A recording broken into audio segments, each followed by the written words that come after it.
못다 부른 노래가 한평생 남아서 매일 밤 당신 이름 불러봤어.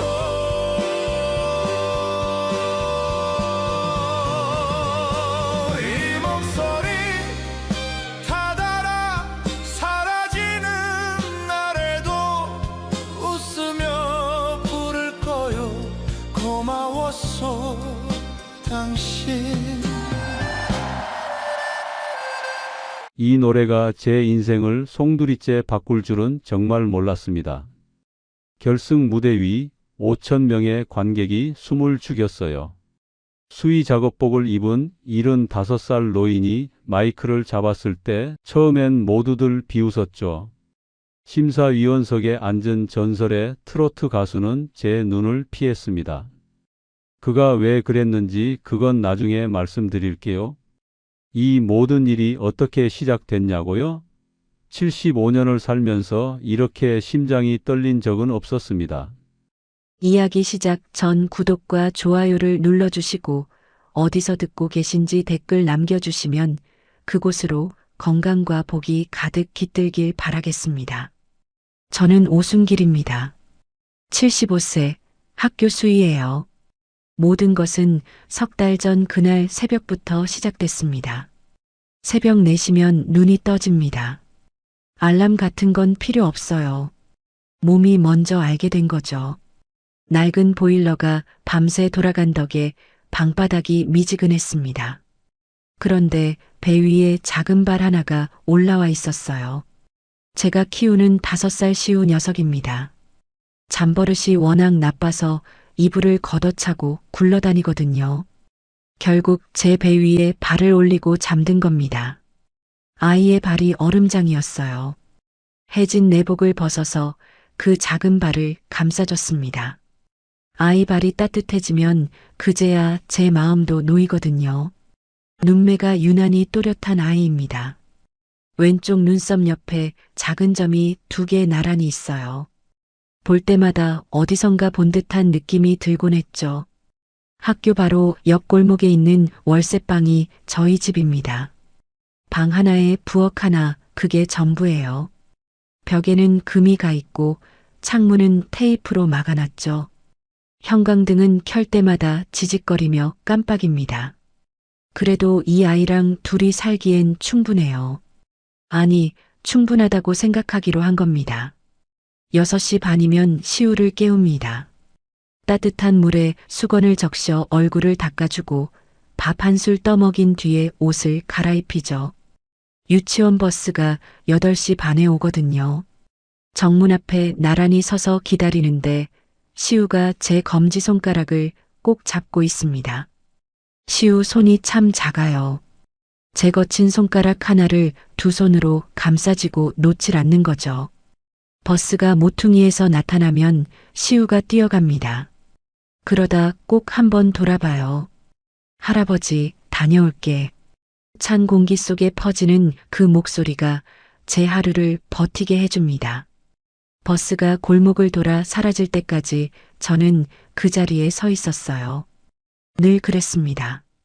8시부터는 초등학교 정문에 섭니다. 수백 명 아이들이 쏟아져 들어오죠. 저를 보는 아이는 거의 없습니다. 그냥 풍경 같은 겁니다. 그래도 씩씩하게 인사해요. 돌아오는 대답은 없지만 그걸로 괜찮습니다. 점심이 되면 급식실에서 따뜻한 밥 냄새가 퍼집니다. 아이들이 웃으며 줄을 서는 그 시간에 저는 한쪽 구석으로 가죠. 남은 반찬을 조용히 챙겨 담습니다.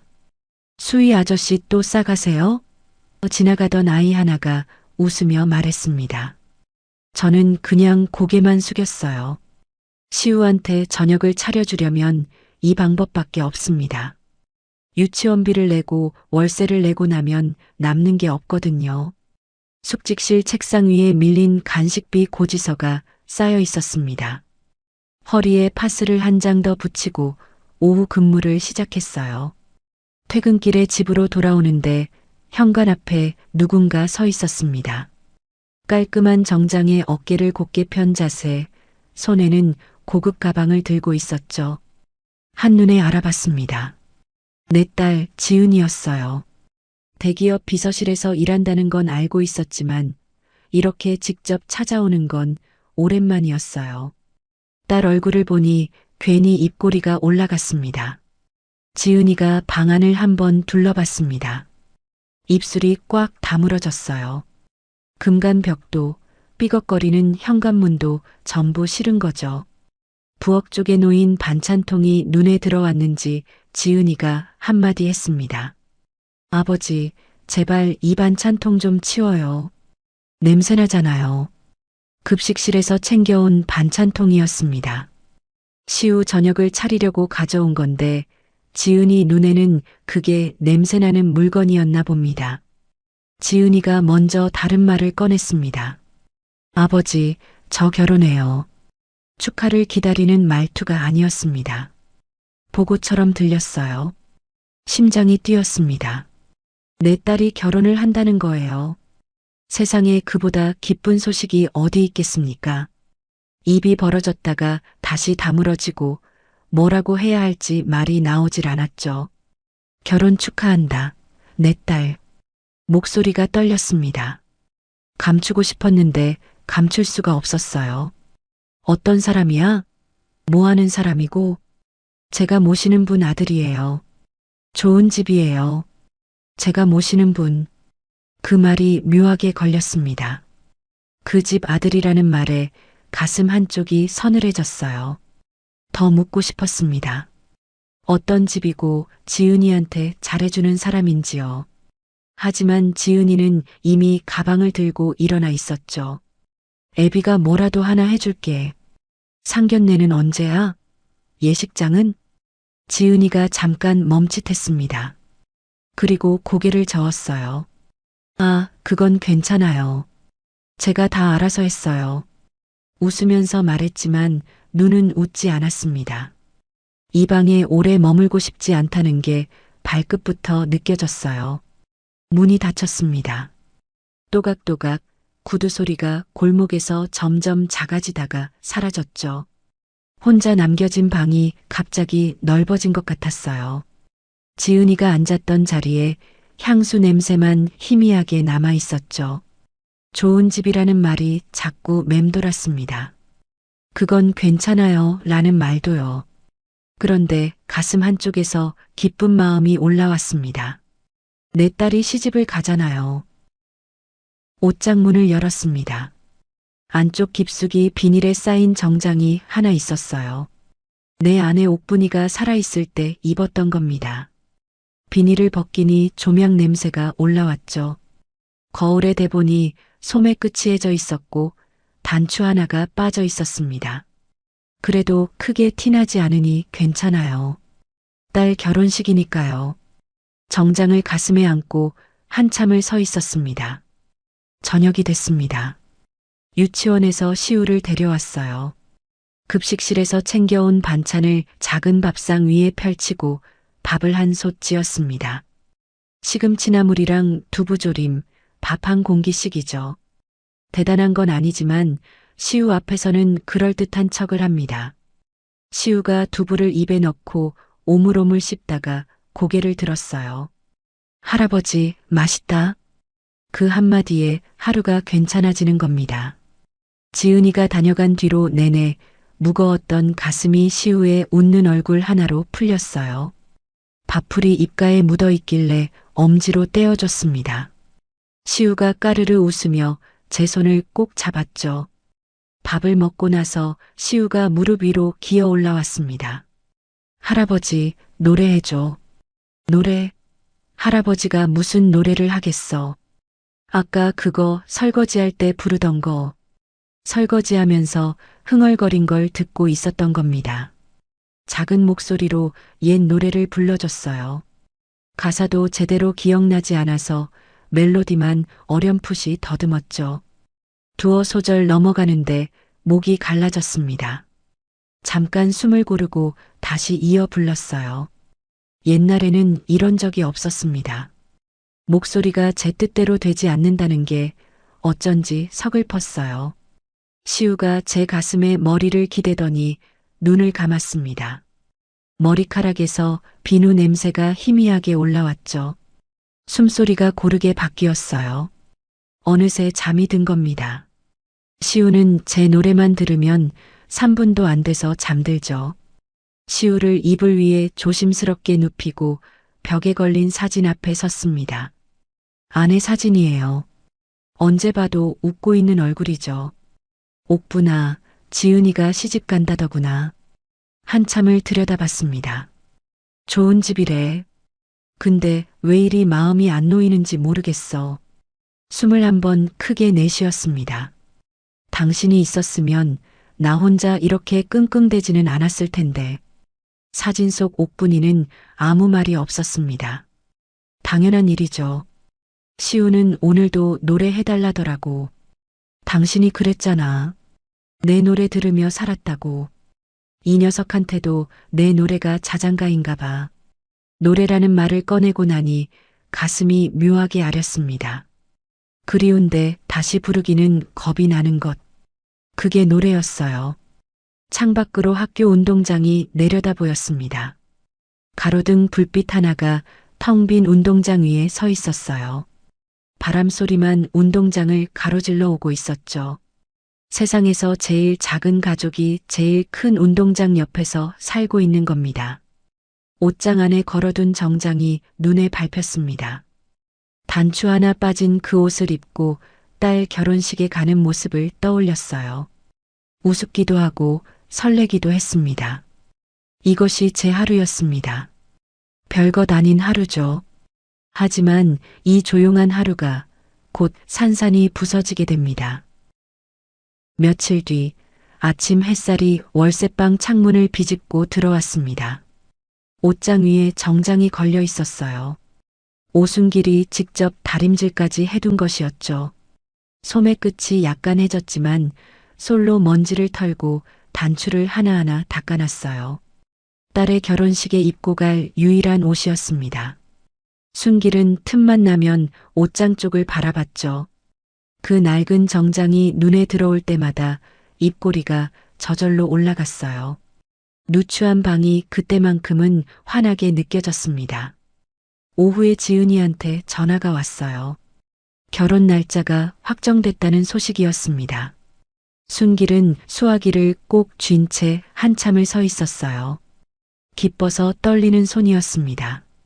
전화를 끊고 나서도 가슴이 뛰는 게 멈추질 않았죠. 벽에 걸린 아내의 영정 사진이 눈에 들어왔어요. 옥분아, 우리 지은이가 시집간다. 순길은 소리 없이 중얼거렸습니다. 사진 속 아내한테도 들려주고 싶은 소식이었죠.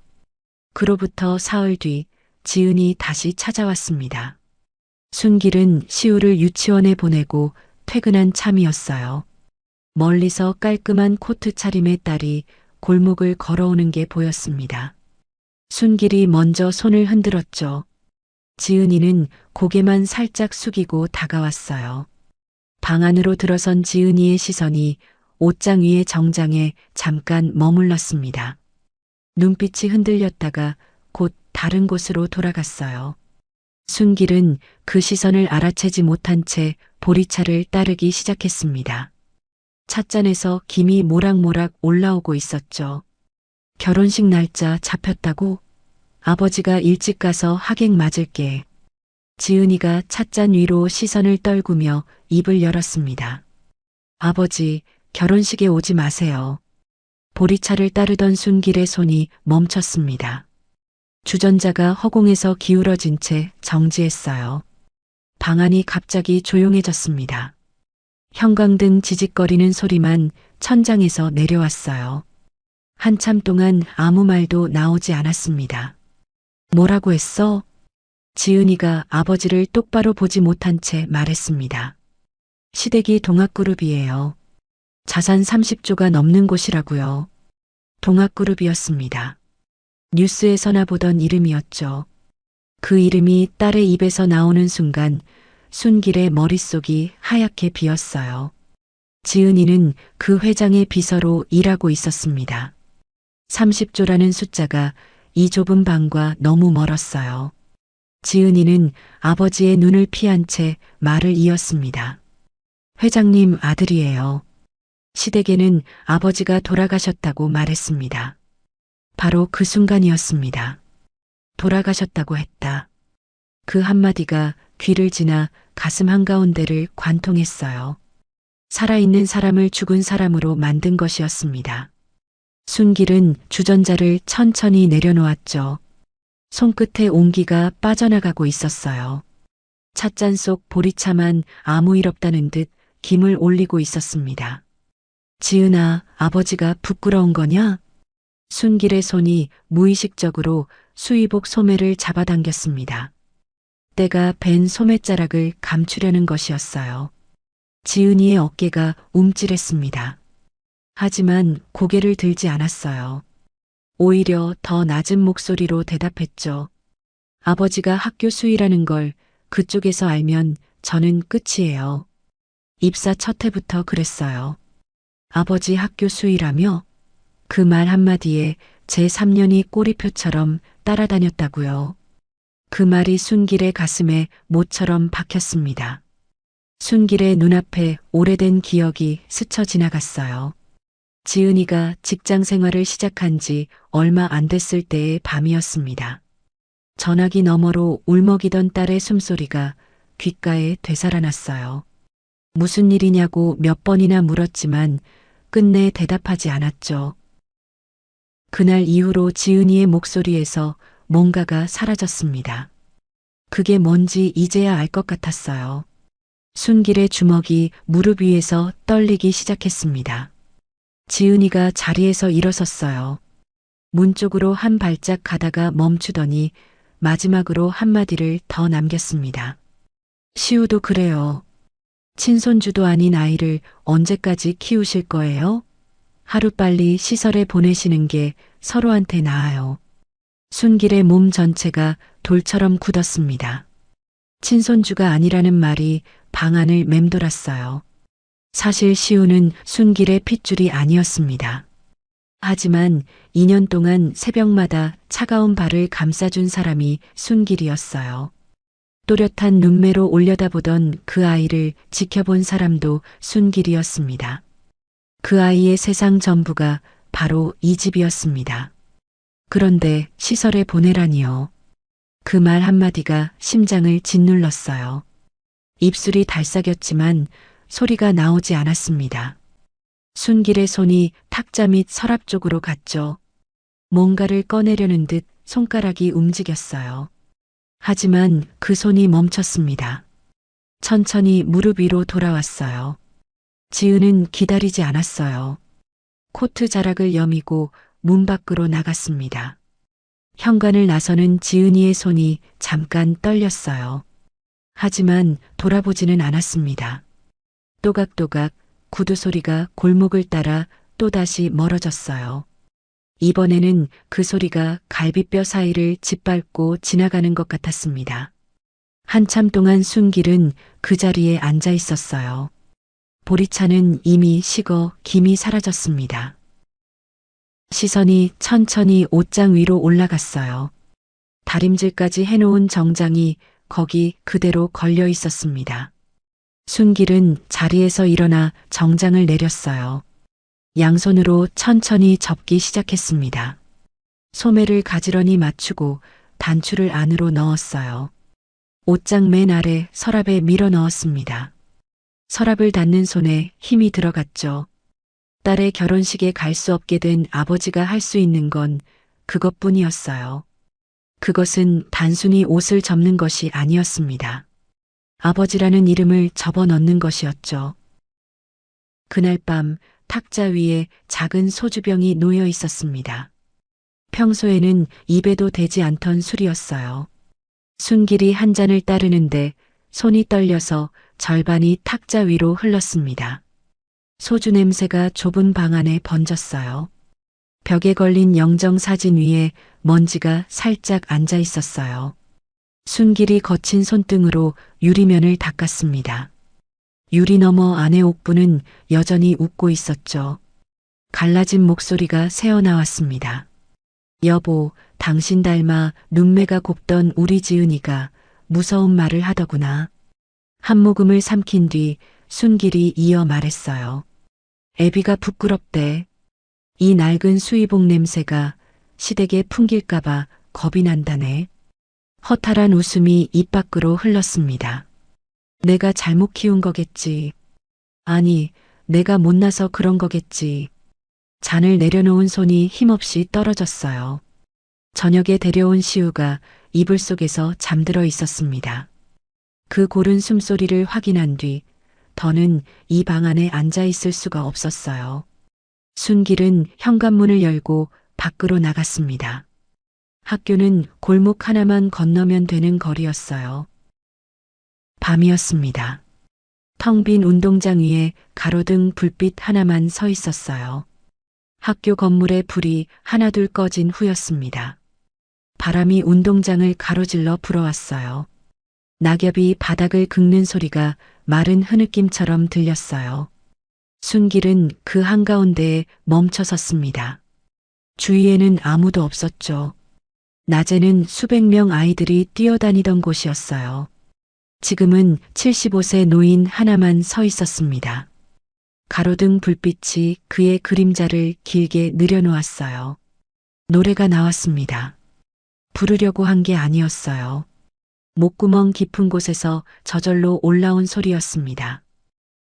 다 구른 노래가 한평생 남아서 내릴 밤 당신 이름 불러봤소. 이 목소리 다 달아 사라지는 나라도 웃으며 부를 거야.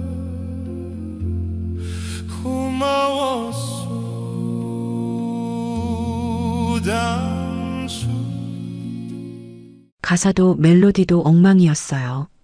울음이 노래의 형태를 빌린 것이었죠. 갈라진 목소리가 텅 빈 운동장에 퍼졌습니다. 아무도 들어주지 않는 노래였어요.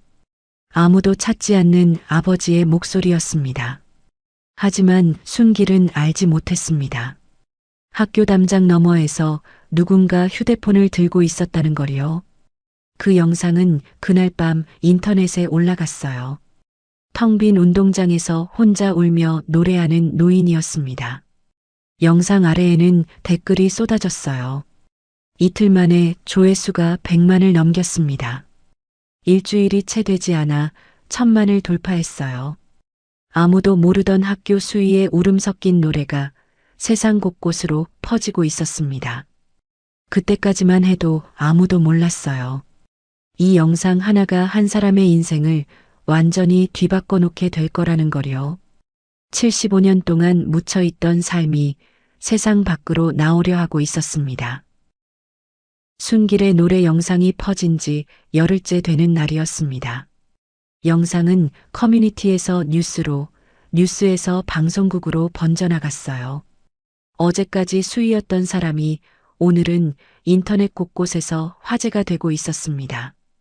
학교에서도 분위기가 달라졌어요. 복도에서 마주친 선생님이 처음으로 고개를 숙여 인사했습니다. 아이들 몇 명이 정문 앞에서 수군거리다가 순길과 눈이 마주치자 흩어졌어요. 순길은 그저 노래 한 번 불렀을 뿐이었습니다. 왜 세상이 자신을 보고 있는지 순길은 알 수 없었어요. 그날 오후 숙직실 앞에 낯선 남자가 서 있었습니다. 깔끔한 셔츠에 목에는 출입증을 걸고 있었어요. 방송국 사람이라는 건 한눈에 알 수 있었죠. 순길은 빗자루를 세워놓고 그 사람을 올려다봤어요. 할아버지, 영상이 지금 1000만 조회가 넘었습니다. 김 PD라고 자신을 소개한 남자가 휴대폰 화면을 내밀었어요. 순길은 화면 속 숫자를 한참 들여다봤습니다. 1000만이라는 숫자가 현실처럼 느껴지지 않았죠. 누가 그렇게 보는 거요? 전국, 아니 전 세계에서 보고 계세요. 마침 저희가 시니어 오디션 참가자를 모집하고 있거든요. 할아버지가 나오시면 어떨까 해서요. 순길은 고개를 저었어요. 나는 노래하는 사람이 아니에요. 학교 수위입니다. 그 한마디에 김 PD의 표정이 바뀌었습니다. 하지만 순길은 더 이상 말하지 않았어요. 김 PD가 명함을 내밀었지만 순길은 받지 않았습니다. 김 PD는 명함을 순길의 수의복 주머니에 살짝 넣어주고 돌아갔어요. 순길은 주머니 속 명함을 손가락으로 만져봤어요.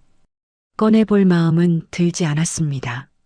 노래하는 사람이라는 말이 오래전에 잘려나간 팔처럼 느껴졌죠. 한때는 그 말이 자기를 설명하는 전부였어요. 지금은 아무 의미도 없는 단어였습니다. 그날 저녁 예고 없이 찾아온 사람이 또 있었습니다. 오빠. 현관 앞에 여동생 오영심이 서 있었어요. 순길보다 5살 아래인 70세 여동생이었습니다. 손에는 반찬통을 가득 들고 있었죠. 영심의 눈이 빨갛게 충혈돼 있었어요. 오빠가 노래하는 영상 나도 봤어. 순길은 아무 말 없이 문을 열어줬습니다. 영심이 안으로 들어와 반찬을 냉장고에 넣기 시작했어요. 손은 분주하게 움직였지만 입술이 잘게 떨리고 있었습니다. 반찬을 다 정리한 뒤에야 영심이 맞은편에 앉았어요. 한참 동안 순길의 얼굴만 바라보다가 입을 열었습니다. 오빠, 나는 오빠가 노래하던 때가 오빠 인생에서 제일 멋있었어. 순길의 눈빛이 멈칫했어요. 오빠가 노래를 접었을 때 나도 뭔가 꺼진 것 같았어. 그 한마디가 순길의 안쪽 깊은 곳을 건드렸습니다. 50년 동안 단단하게 봉인해둔 기억의 뚜껑이 벌어지기 시작했어요. 순길의 눈이 멀어졌습니다. 지금 이 방이 아닌 다른 곳을 보고 있었어요. 50년 전 서울 변두리의 낡은 하숙방이었습니다. 복도에서는 늘 된장찌개를 끓이는 냄새가 올라왔어요. 25살의 순길은 2층 구석방에서 살고 있었습니다. 방 한쪽에는 기타가 세워져 있고 벽에는 가요 순위표가 테이프로 붙어 있었어요. 트로트 신인 유망주라는 말이 업계에 돌던 시절이었죠. 오순길과 나승일, 두 이름이 나란히 오르내렸어요. 나승일은 바로 옆방에 살았습니다. 둘 다 돈이 없었어요. 라면 하나를 반으로 나눠 끓이는 밤이 있었죠. 승일이 웃으면서 젓가락을 건넸습니다. 면발을 후루룩 빨아들이던 밤이었습니다. 그때의 공기를 순길은 아직 기억하고 있었어요. 그때만 해도 둘 다 배고프고 둘 다 간절한 청년이었습니다. 데뷔 무대가 일주일 앞으로 다가왔어요. 방송국 공개홀에서 열리는 신인 가수 선발전이었습니다. 순길의 순서가 먼저였죠. 무대 뒤 대기실에서 목을 풀고 있었어요. 탁자 위에 누군가 놓고 간 음료가 있었습니다. 순길은 별 생각 없이 그 음료를 들이켰어요. 모간이 타는 것 같았습니다. 안쪽이 부풀어 오르는 느낌에 헛기침이 나왔어요. 하지만 곧 무대에 올라야 했습니다. 이상한 느낌을 삼키고 마이크를 잡았죠. 첫 소절을 열었습니다. 소리가 나오지 않았어요. 목에서 바람 빠지는 소리만 새어나왔습니다. 순길은 다시 숨을 들이마시고 힘을 줬어요. 성대가 반응하지 않았습니다. 객석에서 웅성거림이 번졌어요. 순길은 마이크를 움켜쥔 채 무대 위에 서 있었습니다. 한 소절도 부르지 못한 채요. 객석 뒤쪽에서부터 야유가 밀려왔죠. 무릎에서 힘이 빠져나갔습니다. 무대 조명이 눈앞에서 빙글빙글 돌았어요. 무대 뒤로 내려온 순길은 벽에 등을 기대고 주저앉았습니다. 손가락 끝까지 감각이 없었어요. 나중에야 알게 됐습니다. 대기실에 있던 음료에 약물이 들어 있었다는 걸요. 그것 때문에 성대가 손상된 것이었습니다. 의사는 고개를 저으며 완전한 회복을 장담할 수 없다고 했습니다. 기획사는 그 주에 계약을 파기했어요. 25 청년의 꿈이 단 하룻밤에 산산조각이 났습니다. 목소리를 잃었다는 것은 노래를 잃었다는 뜻이었어요. 노래를 잃었다는 것은 순길이기를 멈춘다는 뜻이었습니다. 그리고 그 다음 주 나승일이 같은 무대에 올랐습니다. 승일은 완벽하게 노래했어요. 객석이 열광했습니다. 신인상은 승일의 것이 됐어요. 순길이 서야 할 자리에 승일이 서 있었습니다. 조명을 받고 있는 승일의 얼굴이 눈부셨어요. 그 뒤로 승일은 50년 동안 무대를 떠나지 않았습니다. 전설의 트로트 가수가 됐어요. 그리고 순길은 고향으로 내려왔습니다. 노래를 접었어요. 하지만 아무에게도 그 이유를 말하지 않았습니다. 그리고 평생을 수위로 살았죠. 그것이 순길이 50년 동안 짊어진 이야기였습니다. 시우가 유치원에서 돌아오는 소리에 순길의 눈이 떠졌어요. 현관문 열리는 소리와 함께 작은 운동화 벗는 소리가 들렸습니다. 시우가 뛰어들어왔어요. 시우야, 고모할머니 왔어. 영심이 시우를 안아 올렸어요. 시우가 영심의 볼을 양손으로 잡으며 까르르 웃었습니다. 순길은 그 모습을 가만히 보다가 창밖으로 시선을 돌렸어요. 해가 기울고 있었습니다. 시우를 재우고 난 뒤였어요. 영심이 다시 입을 열었습니다. 오빠, 방송국에서 왔다며? 난 안 해. 왜? 50년이야.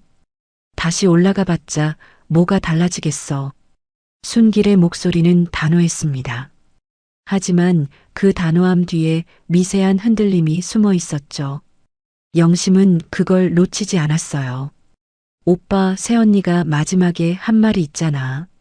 그 얘기는 하지 마. 순길의 목소리가 갈라졌습니다.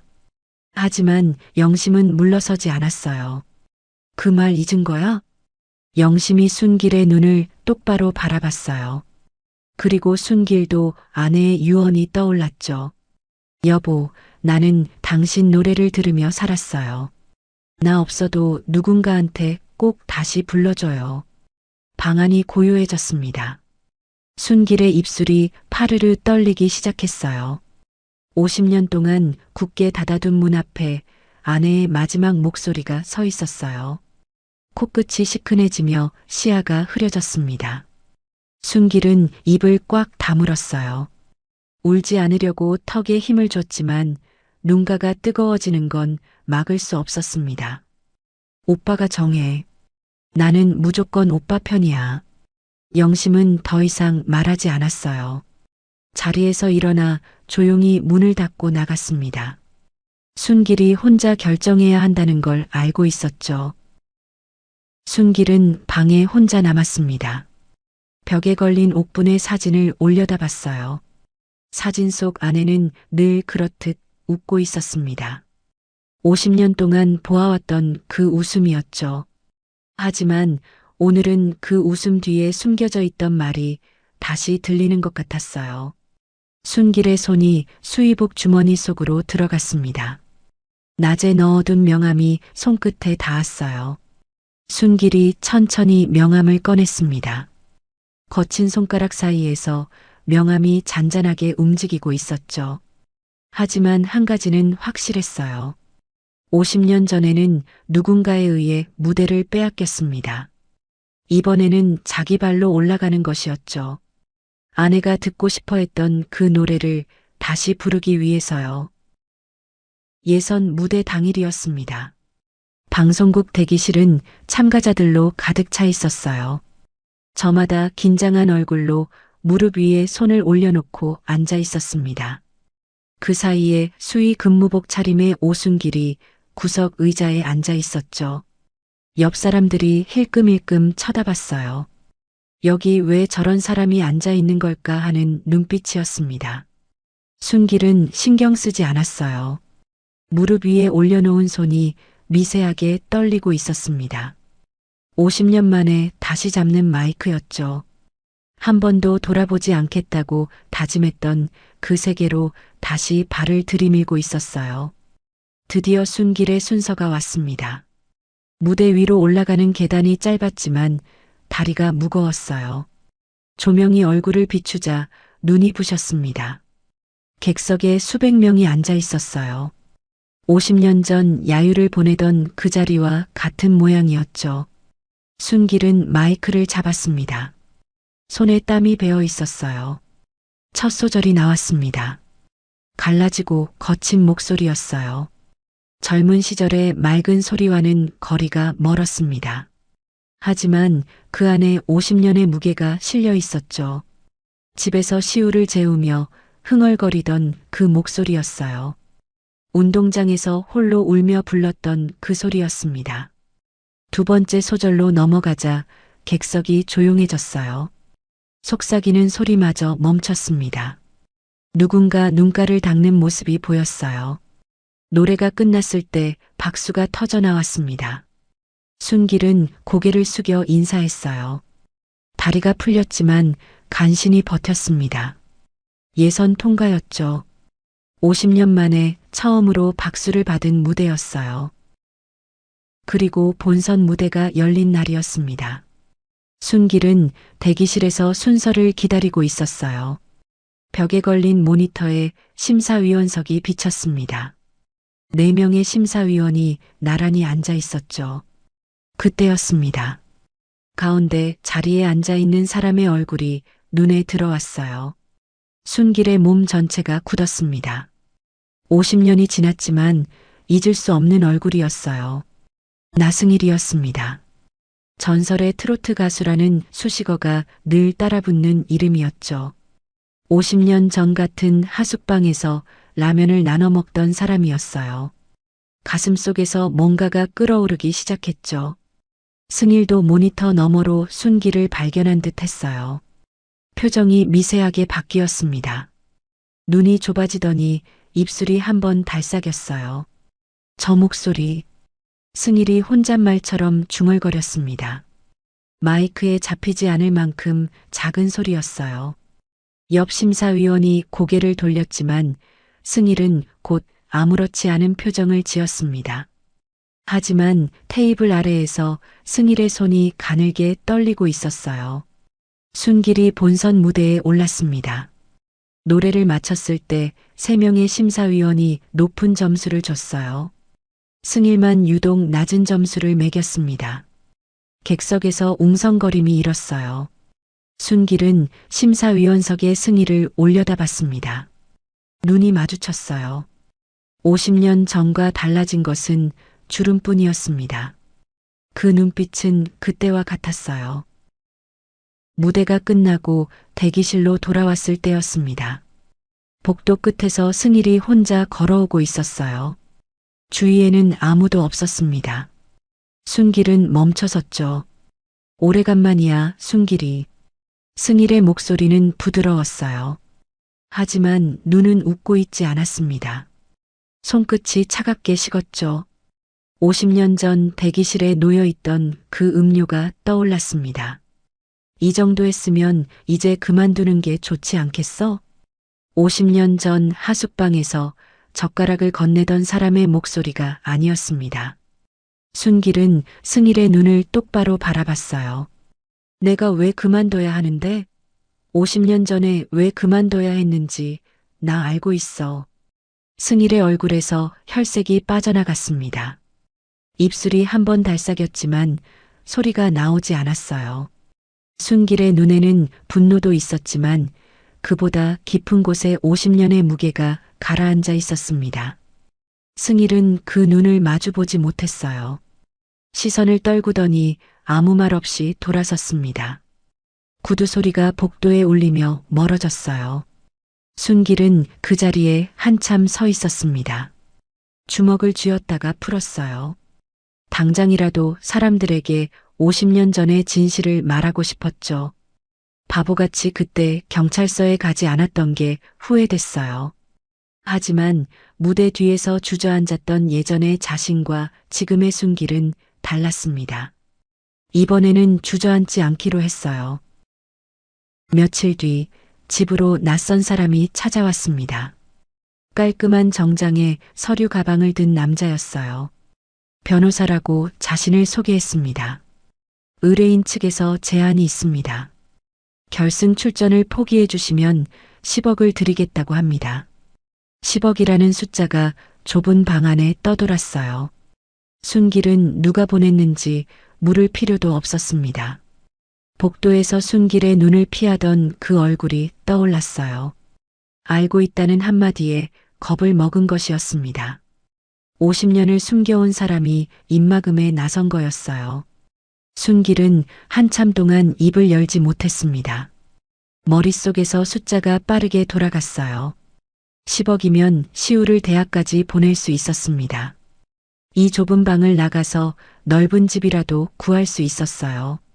시우한테 매끼 급식 반찬이 아닌 따뜻한 밥을 차려줄 수 있었습니다. 간식비 고지서 앞에서 한숨 쉬지 않아도 됐어요. 시우의 얼굴이 떠올랐습니다. 두부를 오물오물 씹으면서 맛있다고 웃던 그 얼굴이요. 순길의 마음이 크게 흔들렸어요. 거절하면 시우에게 계속 이 생활을 시키는 것이었습니다. 이 좁은 방에서 남은 반찬으로 파스를 붙인 할아버지와요. 손가락이 무릎 위에서 꿈틀거렸습니다. 하지만 그 순간 무대 위에서 목소리가 나오지 않던 25세의 자신이 보였어요. 마이크를 움켜쥐고 서 있던 그 청년이 눈앞에 겹쳤습니다. 야유 소리가 귓가에 다시 울렸죠. 순길은 입을 열었습니다. 50년을 참았습니다. 앞으로 얼마나 살 수 있을지 모르는데 10억을 받고 남은 인생까지 참을 순 없어요. 변호사가 서류를 집어넣고 돌아갔어요. 문이 닫히자 순길은 의자 등받이에 몸을 기댔습니다. 온몸에서 힘이 빠져 있었죠. 올바른 선택을 한 건지 알 수 없었습니다. 시우 얼굴이 자꾸만 떠올랐어요. 10억이라는 숫자가 머릿속에서 사라지지 않았습니다. 하지만 그보다 더 지울 수 없는 것이 있었어요. 무대 위에서 목소리를 빼앗긴 25세의 자신이었습니다. 그 청년에게 빚진 50년을 10억으로 갚을 수는 없었죠. 바로 그때였습니다. 지은이한테서 전화가 왔어요. 아버지, 제발 그만두세요. 왜 이러시는 거예요? 순길은 아무 대답도 하지 못했어요. 전화가 끊어진 뒤 다시 방 안이 조용해졌죠. 딸도 10억도 전부 순길을 무대에서 끌어내리려 하고 있었어요. 50년 전에는 약물이 목소리를 빼앗았습니다. 이번에는 돈과 가족이 다른 방식으로 입을 막으려 했어요. 하지만 이번만큼은 양보할 수 없었습니다.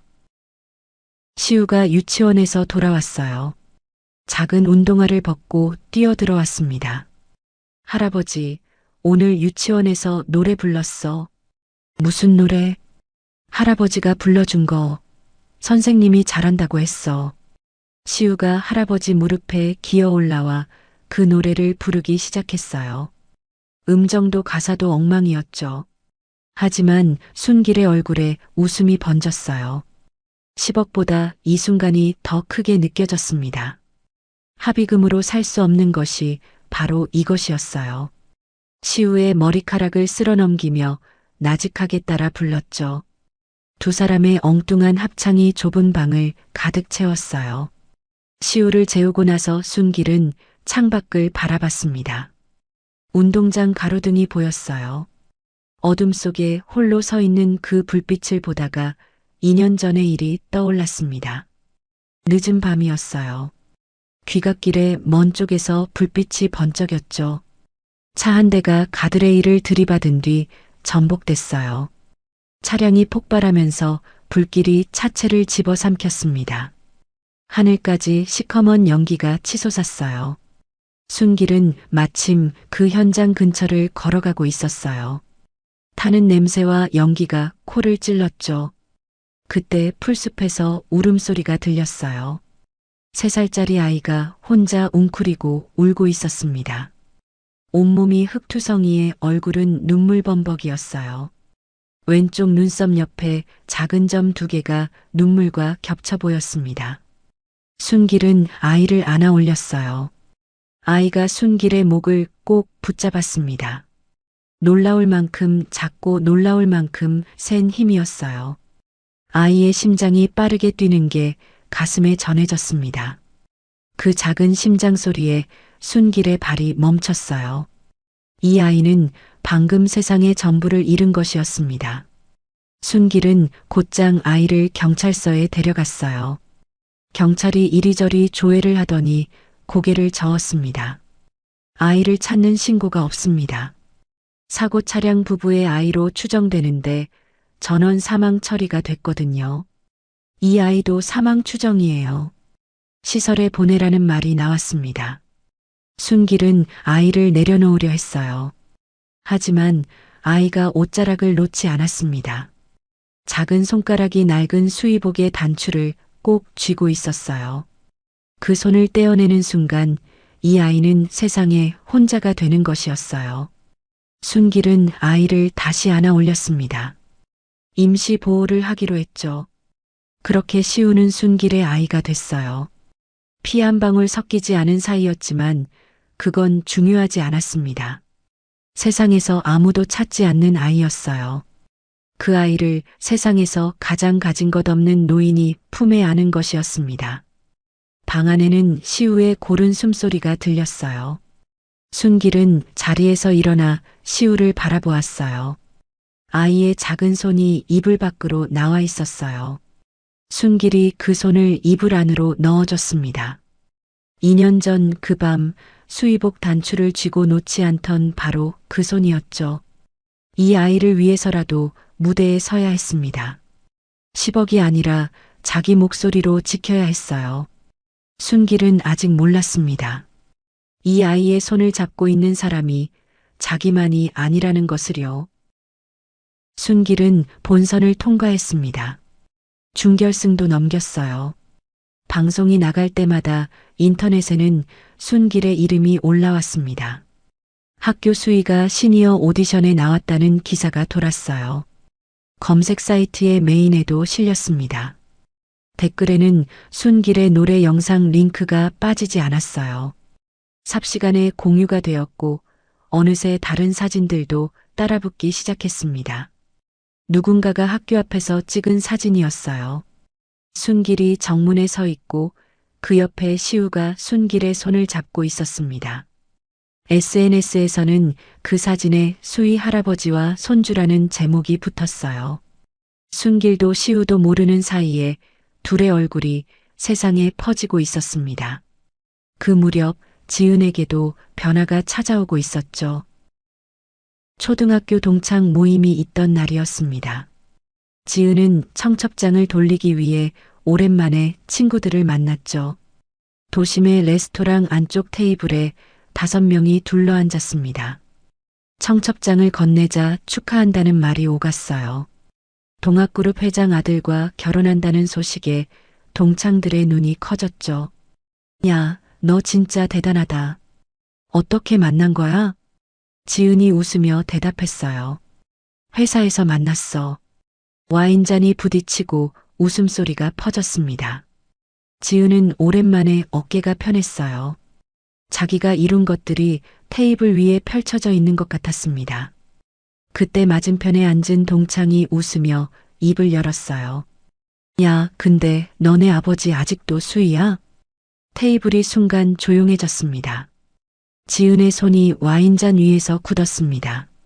심장이 떨어지는 느낌이었어요. 입사 첫 해에 들었던 그 말이 10년이 지나서도 똑같은 형태로 돌아온 것이었습니다.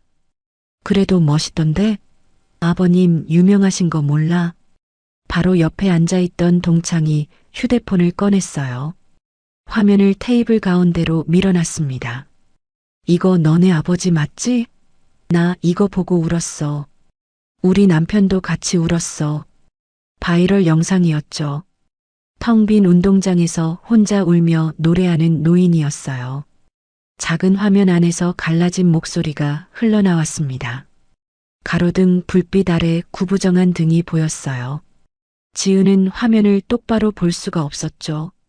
결혼식에 오지 말라고 했던 바로 그날 밤의 운동장이었습니다. 진짜 감동이야. 학교 수위가 어떻다는 거야? 이 나이에 저렇게 무대에 서는 게 얼마나 대단한 건데. 동창의 말이 지은의 귓가에 맴돌았어요. 지은은 웃는 척하며 화제를 돌렸습니다. 하지만 와인잔을 잡은 손가락 끝이 하얗게 질려 있었어요. 모임이 끝났습니다. 동창들과 인사를 나누고 주차장으로 내려왔어요. 지은은 차에 올라타고 문을 닫았습니다. 시동을 걸지 않았어요. 어두운 차 안에 혼자 앉아서 휴대폰을 꺼냈습니다. 아버지의 영상을 검색했죠. 재생 버튼을 눌렀습니다. 아버지가 울고 있었어요. 가로등 불빛 아래에서 갈라진 목소리로 노래하고 있었죠. 영상 아래 댓글에는 이 할아버지가 왜 우는 건지 궁금하다는 글이 달려 있었죠. 지은은 그 이유를 알고 있었습니다. 세상에서 자신만 알고 있었어요. 아버지, 왜 그런 데서 노래해요? 지은이 입술을 깨물며 중얼거렸습니다. 그 목소리에는 분노가 아니라 죄책감이 묻어 있었어요. 결혼식에 오지 말라고 한 사람이 자신이었습니다. 시우를 시설에 보내라고 한 것도 자신이었죠. 아버지를 그 운동장으로 내보낸 사람이 바로 지은이었습니다. 애비가 부끄럽대. 아버지가 엄마의 영정사진 앞에서 그렇게 중얼거렸을 모습이 눈앞에 떠올랐어요. 그때 아버지의 표정이 어땠을지 지은은 상상할 수 있었습니다. 상상하고 싶지 않았지만 자꾸만 그려졌어요. 핸들 위에 이마를 대고 한참을 앉아 있었습니다. 다음 날 지은은 아버지 집을 찾아갔어요. 순길은 학교에 출근하고 없었습니다. 시우도 유치원에 간 뒤였어요. 빈집이었죠. 현관 비밀번호는 예전 그대로였어요. 지은의 생일이었습니다. 지은은 문을 열고 안으로 들어갔어요. 작고 낡은 방이었어요. 벽지가 들뜬 곳에 테이프가 붙어 있었습니다. 낡은 보일러 배관이 벽을 타고 올라가 있었죠. 지은은 부엌으로 갔어요. 싱크대 옆에 작은 밥솥이 있었습니다.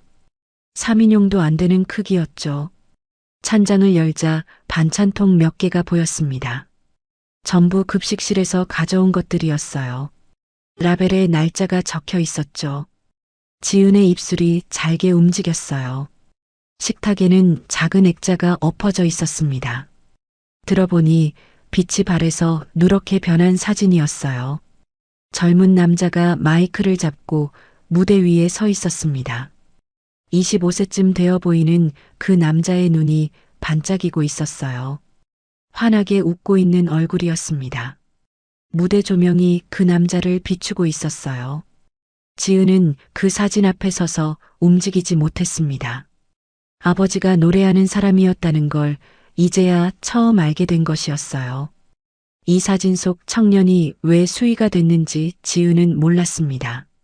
왜 50년 동안 노래를 접고 살았는지도요. 지은은 먹먹해진 마음으로 아버지 옷을 정리해 주려고 옷장을 열었어요. 옷이 많지 않았습니다. 해진 내복 2벌과 수의복이 전부였죠. 옷장 안쪽 서랍을 열자 그 아래에 뭔가가 있었습니다. 통장이었어요. 표지에 작은 글씨가 적혀 있었습니다. 지은이 결혼 자금. 지은의 손이 멈췄어요. 통장을 펼쳤습니다. 매달 작은 금액이 꼬박꼬박 입금돼 있었어요. 한 달도 빠지지 않았습니다. 10년치였어요. 1월부터 12월까지 빠진 달이 하나도 없었습니다. 활동비와 연금에서 생활비를 빼고 남은 돈을 전부 이 통장에 넣은 것이었어요. 지은은 아버지가 고기를 사 먹는 걸 한 번도 본 적이 없었습니다. 급식 남은 반찬으로 저녁을 해 먹는다는 걸 알고 있었죠. 허리에 파스를 붙이면서도 병원 한 번 안 가는 사람이었습니다. 그 돈이 전부 여기에 들어가 있었어요. 지은은 결혼 자금 통장을 들고 한참을 서 있었습니다. 손끝이 저려왔죠. 자기도 꿈을 위해 간절하게 달려온 사람이었습니다. 대학 다니면서 아르바이트 3개를 뛰었어요. 새벽까지 공부하고 4시간만 자고 출근했습니다. 직장에 들어가서는 이를 악물고 버텼어요. 아버지가 수희라는 말 한마디에 3년이 무너진 뒤에도 다시 일어섰습니다. 그렇게 달려온 시간이 10년이었죠. 아버지도 같은 10년을 달려온 것이었습니다. 다만 방향이 달랐을 뿐이었어요. 지은은 자기를 위해 달렸고 아버지는 딸을 위해 달렸습니다. 고기 한 점 입에 안 대고 파스 한 장으로 하루를 버텼어요. 매달 남은 돈을 전부 이 통장에 넣었습니다. 딸이 결혼할 때 쓰라고요. 결혼식에 오지도 못하는 아버지가 유일하게 할 수 있는 것이 이것이었습니다. 지은은 통장을 가슴에 끌어안고 그 자리에 주저앉았어요. 소리가 나오지 않았습니다. 울음이 목에서 막혀 있었어요. 한참이 지나서야 소리 없이 울기 시작했습니다. 아버지의 낡은 이불 냄새가 방 안에 가득했어요.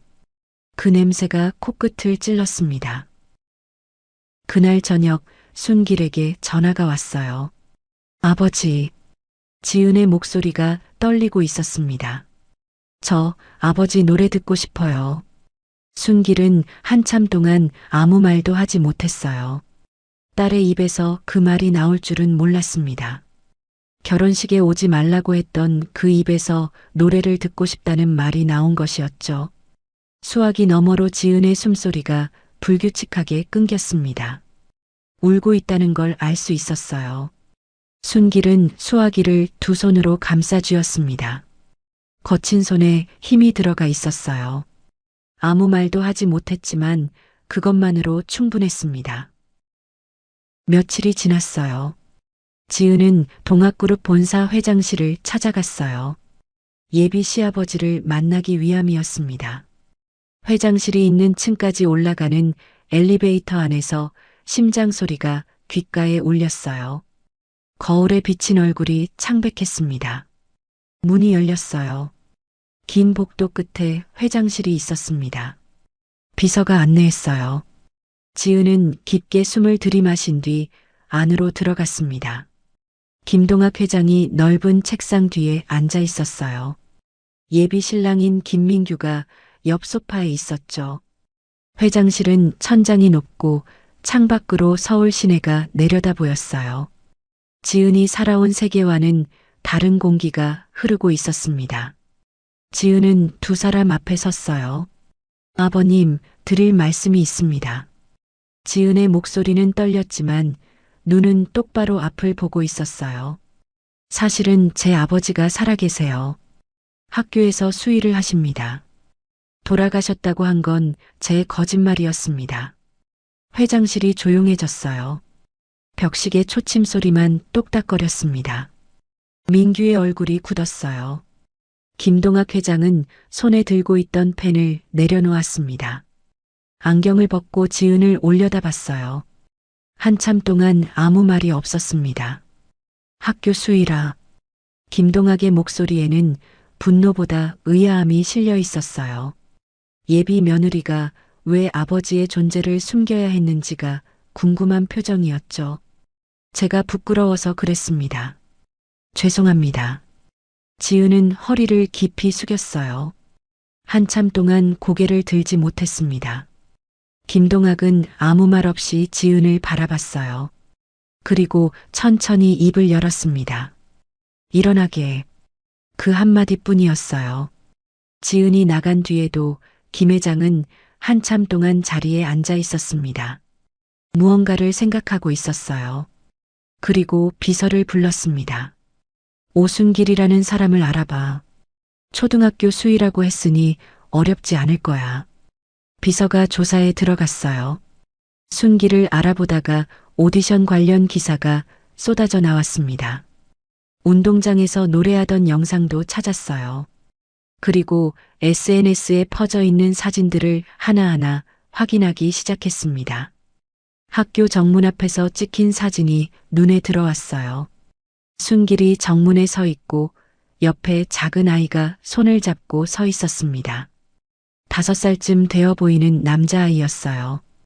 또렷한 눈매에 이마가 넓은 얼굴이었습니다. 비서가 사진을 확대했어요. 그리고 마우스에서 손을 떼었습니다.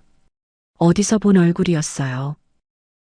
비서가 사진을 들고 회장실로 갔습니다. 김 회장에게 화면을 내밀었어요. 회장님, 이 아이가 오순길 씨와 함께 찍힌 사진인데요. 김 회장이 화면을 받아들었습니다. 처음에는 무심하게 내려다봤어요.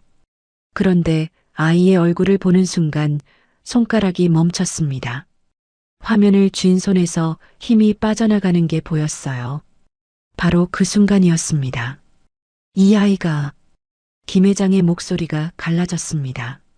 화면 속 아이의 얼굴을 손가락으로 짚었어요. 손끝이 떨리고 있었습니다. 내 아들 어릴 때와 판박이야. 왼쪽 눈썹 옆에 있는 2개의 점도 죽은 줄 알았던 손주와 똑같았죠.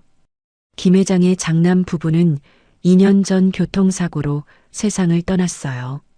차량이 폭발하여 전소됐습니다. 안에 타고 있던 3살 손주도 함께 세상을 떠난 것으로 처리됐죠. 시신을 찾을 수 없었기 때문이었습니다. 김 회장은 장남을 잃은 뒤 한동안 말을 잃었어요.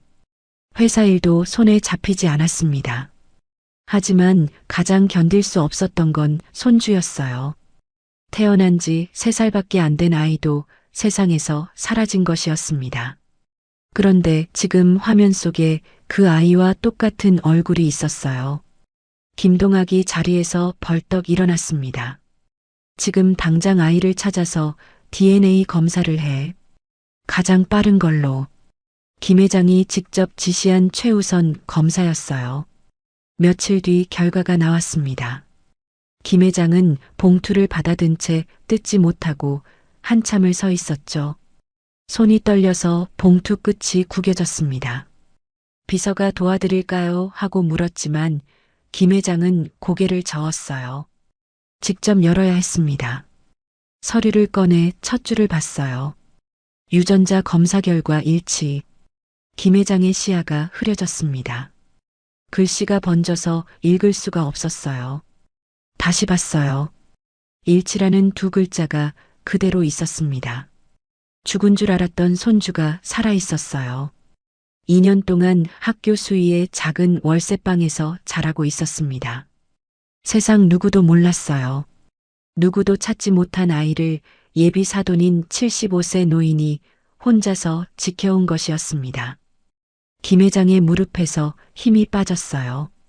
70년을 살면서 수많은 서류를 다뤄왔습니다. 하지만 종이 한 장에 이렇게 무너진 적은 없었어요. 김 회장은 서류를 아는 채 한참 동안 움직이지 못했어요. 그리고 비서를 다시 불렀습니다. 오순길 씨 집 주소 가져오게. 내 손주를 데리러 가야지. 김 회장의 눈에는 감사와 다른 무언가가 함께 서려 있었습니다. 죽은 줄 알았던 손주를 되찾은 할아버지의 눈이었어요. 되찾은 것은 반드시 데려온다는 눈이었죠. 김동학 회장의 검은 세단이 좁은 골목길에 멈춰 섰습니다. 운전기사가 문을 열었어요. 김 회장이 차에서 내려 주위를 둘러봤습니다. 낡은 빌라들이 줄지어 서 있었죠. 벽에는 금이 가 있었고 계단 옆에는 빈 화분이 놓여 있었습니다. 전봇대에 감긴 낡은 전선이 얼기설기 엉켜 있었어요. 자산 30조 기업의 회장이 한 번도 와본 적 없는 동네였습니다. 회장실 창문에서 내려다 보이던 서울과는 전혀 다른 풍경이었어요. 비서가 옆에서 호수를 확인했습니다. 여기입니다, 회장님. 좁은 계단을 올라가 낡은 현관문 앞에 섰어요. 페인트가 벗겨지고 녹이 쓴 문이었죠. 김 회장이 직접 초인종을 눌렀어요. 문이 열렸어요. 순길이 서 있었습니다. 수의복 차림이었죠. 김 회장보다 머리 하나는 작았습니다. 등이 굽어 있었어요. 2사람의 눈이 마주쳤습니다. 순길은 문 앞에 선 낯선 노인의 정장과 구두를 올려다봤어요. 오순길 씨입니까? 예, 그런데 누구시죠? 동학그룹 회장 김동학입니다. 지은이 아버지 되시는 분이죠. 사돈으로서 한번 직접 인사드리고 싶었습니다. 순길의 눈이 커졌어요. 지은이의 시아버지가 직접 찾아온 것이었습니다. 지은이가 시댁의 아버지를 밝혔다는 건 알고 있었어요. 하지만 30조 기업의 회장이 이 좁은 골목까지 올 줄은 몰랐습니다. 순길은 급하게 방안을 둘러봤어요. 사돈어른에게 보여줄 만한 방이 아니었습니다. 하지만 이미 문 앞에 서 있는 사람을 돌려보낼 수는 없었어요. 순길은 어색하게 문을 열어줬습니다. 김 회장이 방 안으로 들어섰어요. 좁은 방이었죠. 회장실 책상 하나 들어갈 넓이도 안 됐어요. 그런데 방 안쪽에서 작은 아이가 뛰어나왔습니다. 할아버지, 누구야? 시우였어요. 김 회장의 발이 멈췄습니다. 사진으로만 봤던 그 얼굴이 눈앞에 있었어요.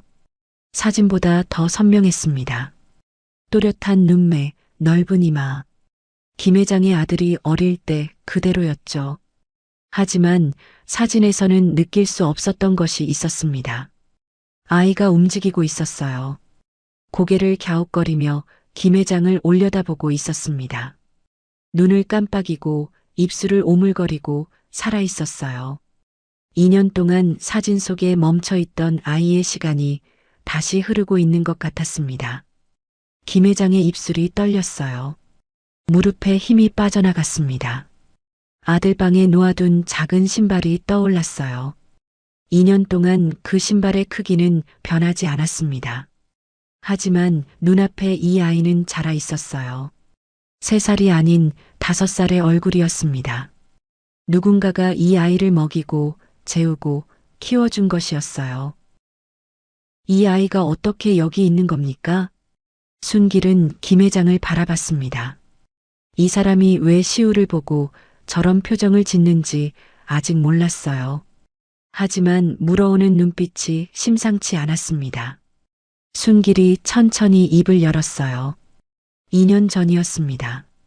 밤에 귀가하다가 교통사고 현장을 지나게 됐어요. 차량이 전소되어 안에 계신 분들은 이미 돌아가신 뒤였습니다. 풀숲에서 울음소리가 들려서 가봤더니 이 아이가 혼자 있었어요. 김 회장의 안색이 하얗게 변했습니다. 손등에 핏줄이 도드라지게 주먹을 쥐고 있었어요. 경찰서에 데려갔지만 아무도 찾지 않았습니다. 사망 추정 처리가 됐다고 하더군요. 부모가 죽었으니 시설에 보내라고 했지만 차마 그럴 수 없었어요. 이 아이가 제 옷자락을 잡고 놓질 않았거든요. 순길의 목소리가 낮아졌습니다. 그날부터 이 아이를 키웠습니다. 구청에 서류를 내고 위탁 보호자로 등록하는데 석 달이 걸렸어요. 그 석 달 동안 이 아이는 밤마다 울었습니다. 아무도 없는 어둠이 무서웠던 거예요. 제가 옆에서 노래를 불러줘야 겨우 잠들었어요. 김 회장은 말을 잃었습니다. 2년 전, 차량 전소, 사망 추정, 모든 조각이 맞아떨어지고 있었어요. 죽은 줄 알았던 손주가 이 좁은 방에서 2년 동안 살아 있었습니다. 혈연도 아닌 낯선 노인의 품에서요. 김 회장의 눈에 물기가 차올랐어요. 그래서 죽은 줄 알았던 아이를 당신이 키워주신 겁니까? 순길의 눈이 커졌습니다. 죽은 줄 알았다는 말이 걸렸어요. 어떻게 이 아이를 아시는 겁니까? 김 회장의 입술이 떨렸어요. 제 손주입니다. 2년 전 사고로 잃은 줄 알았던 내 손주예요. 순길의 몸에서 힘이 빠졌습니다. 시우가 재벌 회장의 손주라니요. 2년 동안 급식 반찬으로 밥상을 차리고 해진 내복으로 발을 감싸준 이 아이가요. 순길은 시우를 내려다봤어요. 시우는 아무것도 모른 채 할아버지 뒤에 숨어서 김 회장을 올려다보고 있었습니다. 낯선 사람이 무서운 듯 순길의 바지를 잡고 있었어요. 김 회장이 무릎을 꿇었습니다. 시우의 눈높이에 맞추기 위해서였어요. 정장 바지가 낡은 장판 위에 닿았습니다. 자산 30조 기업의 회장이 좁은 월세방 바닥에 무릎을 대고 있었어요. 아이의 얼굴을 가까이서 봤습니다. 아들의 얼굴이 그 안에 있었어요. 코 모양도, 웃을 때 올라가는 입꼬리도, 눈썹 옆에 두개점까지 똑같았습니다. 2년 동안 닫아놓았던 그 방의 문이 눈앞에서 열리는 것 같았어요. 시우가 김 회장의 얼굴을 빤히 쳐다봤습니다. 할아버지, 왜 울어요? 김 회장의 눈에서 눈물이 흘렀어요. 시우가 작은 손을 뻗어 김 회장의 볼을 만졌습니다. 손가락이 눈물 위를 지나갔어요. 아들이 어릴 때 같은 손으로 자기 볼을 만지던 기억이 겹쳤습니다. 그 작은 손의 온기에 김 회장의 어깨가 무너졌어요. 그 자리에서 한참을 앉아 있었어요. 비서가 밖에서 기다리고 있었지만 김 회장은 일어나지 못했습니다. 시우가 할아버지 뒤로 다시 숨었다가 김 회장을 다시 쳐다봤어요. 무서워하면서도 궁금한 눈이었죠. 한참 뒤에야 김 회장이 입을 열었어요. 감사합니다. 이 은혜는 평생 갚겠습니다. 그리고 이어서 말했어요. 하지만 이 아이를 제대로 된 환경에서 키우고 싶습니다. 저희가 데리고 가겠습니다. 순길의 표정이 바뀌었어요. 감사하다는 말 뒤에 숨어있던 진짜 의도가 드러난 순간이었습니다. 순길의 눈이 차갑게 가라앉았어요. 이 아이를 데려가시겠다고요? 교육도, 의료도, 주거도. 이 아이에게 최고로 좋은 것을 줄 수 있습니다. 순길의 목소리가 올라갔어요. 75년 동안 누구에게도 소리를 높인 적 없는 사람이었죠. 수위로 살면서 무시를 당해도 목소리를 높이지 않았어요. 딸에게 결혼식 오지 말라는 말을 들어도 참았습니다. 하지만 이번에는 달랐습니다. 시우는 아무도 안 찾을 때 내가 키웠어요. 2년을 밤낮 없이 키웠습니다. 새벽마다 이 아이 발을 감싸줬어요. 급식 반찬으로 밥상을 차렸습니다. 잠이 안 오면 노래를 불러줬어요. 그런데 이제 와서 데려가겠다고요? 순길의 목이 쉬었어요. 하지만 멈추지 않았습니다. 돈이 많으면 다 됩니까? 좋은 환경이면 다 됩니까? 이 아이가 밤마다 올 때 누가 안아줬는지 아시냐고요. 시우가 순길의 바지를 더 꽉 잡았어요. 무슨 일이 벌어지고 있는지는 모르지만 할아버지가 화가 났다는 건 알 수 있었죠. 김 회장은 아무 말도 하지 못했어요. 순길의 말이 하나도 틀리지 않았기 때문이었습니다. 돈으로 살 수 없는 인연이 이 방 안에 있었어요. 김 회장은 고개를 숙이고 자리에서 일어났습니다. 문 앞에서 한 번 뒤를 돌아봤어요. 시우가 순길의 다리 뒤에서 고개를 내밀고 있었습니다. 그 아이의 한쪽 손은 여전히 순길의 바지를 잡고 있었어요. 시간을 두고 다시 찾아뵙겠습니다. 김 회장의 목소리는 낮았지만 단단했습니다. 돌아갈 생각이 아니라 다시 올 생각이 담긴 말이었어요. 문이 닫혔습니다.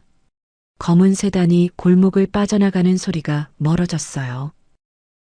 순길은 한참 동안 서 있었어요. 시우가 올려다봤습니다. 할아버지, 저 할아버지는 누구야? 응, 그냥 손님이야.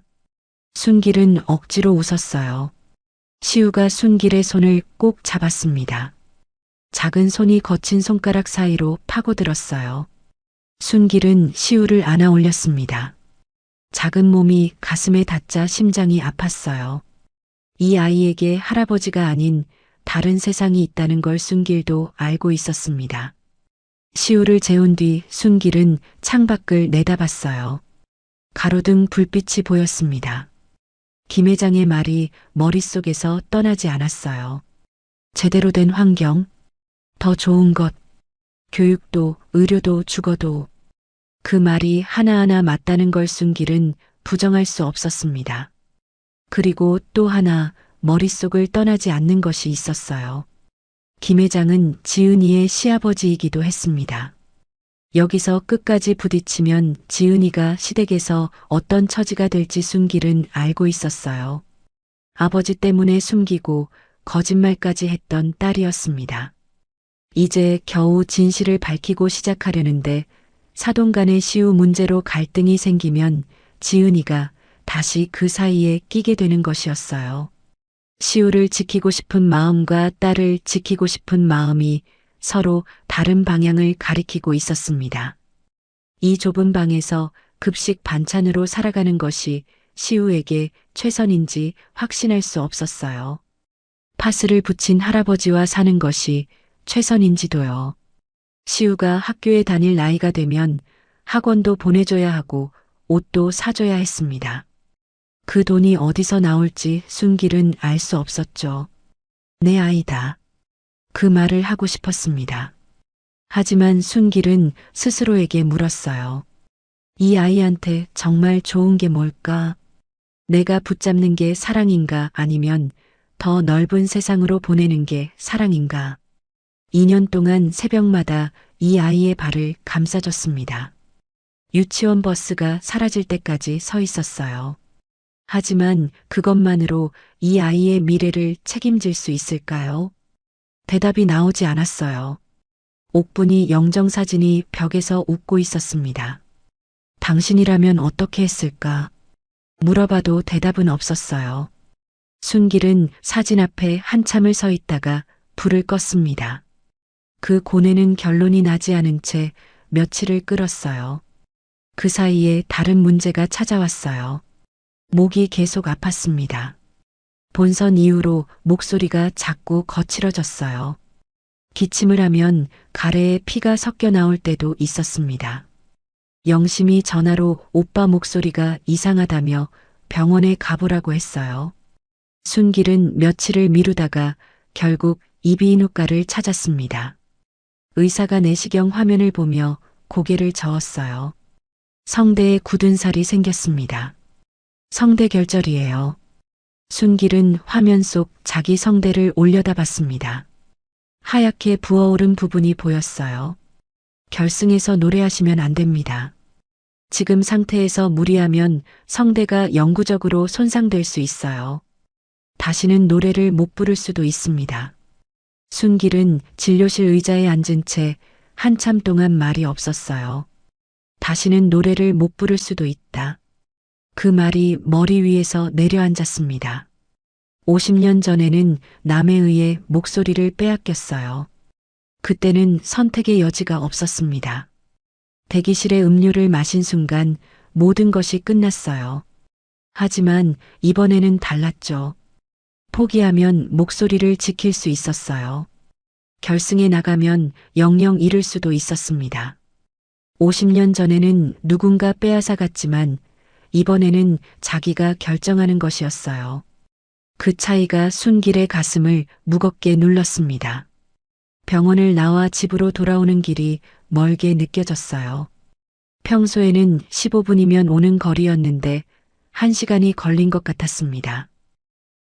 집으로 돌아온 순길에게 영심이 전화를 했습니다. 병원 갔다 왔어? 응. 뭐래? 순길은 한참 말이 없었어요. 창밖을 보고 있었습니다. 가로등이 켜지고 있었어요. 영심은 전화기 너머에서 기다렸습니다. 결승에서 노래하면 영영 못 부를 수 있대. 전화기 너머로 영심의 숨소리가 끊겼어요.